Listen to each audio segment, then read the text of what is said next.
Je vais vous faire un résumé de la Bible, Exode 5, versets 1 à 23. Après avoir reçu l'appel du Seigneur au buisson ardent et être retourné en Égypte avec mon frère Aaron, nous sommes allés trouver Pharaon pour lui transmettre l'ordre divin. Fort de la mission que Dieu nous avait confiée, nous nous sommes présentés devant lui et lui avons dit avec autorité. Ainsi parle l'Éternel, le Dieu d'Israël, laisse aller mon peuple, afin qu'il célèbre une fête en mon honneur dans le désert. Mais Pharaon, méprisant et arrogant, a répondu avec défiance. Qui est l'Éternel, pour que j'obéisse à sa voix et que je laisse aller Israël?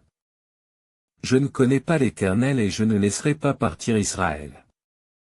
Nous avons insisté, expliquant que le Dieu des Hébreux s'était révélé à nous et nous ordonnait d'aller à 3 jours de marche dans le désert pour lui offrir des sacrifices, de peur qu'il ne nous frappe de peste ou d'épée. Mais Pharaon, dur et intransigeant, s'est irrité. Pourquoi détournez-vous le peuple de son travail? Retournez à vos corvées. Il méprisait notre Dieu et ne voulait rien entendre. Au contraire, il a rendu l'oppression plus cruelle encore. Ce même jour, il ordonna aux chefs des corvées et aux surveillants du peuple. Vous ne donnerez plus de paille aux Israélites pour faire des briques comme auparavant. Qu'ils aillent même ramasser la paille. Mais exigez d'eux le même nombre de briques qu'auparavant, sans en diminuer la quantité, car ils sont paresseux. C'est pourquoi ils crient, allons offrir des sacrifices à notre Dieu. Chargez-les de travail et qu'ils ne prêtent plus attention à des paroles mensongères.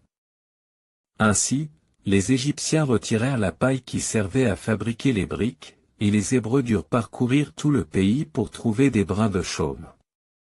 Malgré cette difficulté supplémentaire, l'exigence restait la même, le même nombre de briques devait être produit chaque jour. Les chefs des corvées fouettaient les surveillants des enfants d'Israël lorsqu'ils n'atteignaient pas le quota imposé. Ceux-ci vinrent alors se plaindre à Pharaon, disant: Pourquoi agis-tu ainsi envers tes serviteurs? On ne nous donne plus de paille et on nous ordonne de faire des briques. On frappe tes serviteurs, mais c'est ton peuple qui est coupable. Mais Pharaon resta inflexible et les accusa de paresse. Vous êtes des paresseux. Voilà pourquoi vous dites, allons offrir des sacrifices à l'Éternel. Maintenant, retournez au travail. On ne vous donnera pas de paille, et vous livrerez la même quantité de briques. Les surveillants d'Israël comprirent que la situation était sans issue et qu'ils étaient voués à une oppression encore plus brutale.